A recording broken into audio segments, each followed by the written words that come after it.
Gusto mong magkaroon kaagad ng maraming pera. Gawin nyo po ito basta kapag ginagawa nyo ito, ikaw ay naniniwala. Ito ay pupunit-punitin natin ganyan.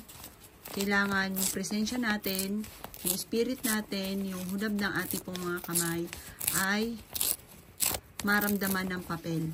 Para po, kung ano i-wish natin dito, kaagad natin itong makakamtan. Ngayon, isusulat po natin dito yung matagal mo ng amount na pinapangarap. Halimbawa po, gusto ko magkaroon ng 7 million or 10 million.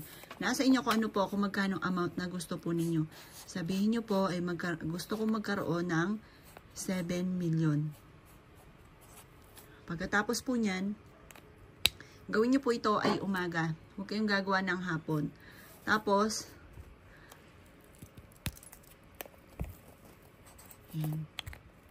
pagkatapos po nyan, magwi-wish ka. Sabihin nyo po, magkakaroon ako ng maraming pera, siksik-liglig, at umaapaw at maraming pera ang darating sa akin.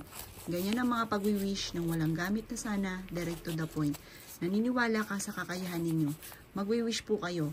Pararamdam nyo sa inyo pong palad na kayo po mismo yung presensya nito. Kayo po ay magkakaroon ng maraming pera at hindi na ako mamumblema tungkol sa usapin ng pera. Maraming pera ang darating sa akin. Lahat na aking mga pinapangarap ay aking makakamtan.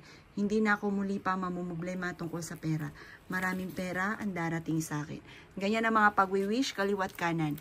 Maraming pera ang darating sa akin, makakamit ko lahat ang aking mga pinapangarap. At pagkatapos po nito ay ilagay nyo ito sa ilalim ng inyo pong unan. At ang dulot nito ay napakaswerte. Pwede nyo rin ito ilagay sa inyo pong wallet. At ito po, masasabay na sipag at tiyaga, walang imposible. Kayo mismo ay maa-amaze sa dami ng mga blessing na darating po sa inyo. Kayo mismo ay maa-amaze dahil magsusunod-sunod ang mga hindi inaasahan na pera sa buhay po ninyo. Basta lagi kang positive. Lagyan nyo lang to sa ilalim ng inyo pong unan at ang dulot nito ay napakaswerte.